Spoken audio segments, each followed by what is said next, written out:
حدیث نبوی صلی اللہ علیہ وآلہ وسلم، پیارے نبی کی پیاری باتیں۔ ادھر آنکھ بند ادھر جنت میں۔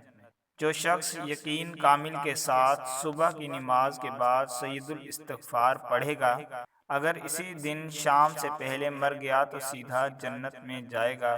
سبحان اللہ۔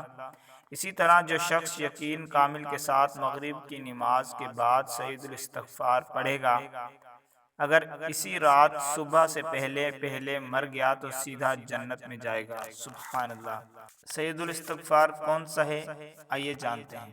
اللہم انت ربی لا الہ الا انت خلقتنی وانا عبدک وانا علی عہدک ووعدک ما استطعت اعوذ بک من شر ما صنعت ابوء لک بنعمتک علی وابوء لک بذنبی فاغفر لی فانہ لا یغفر الذنوب الا انت۔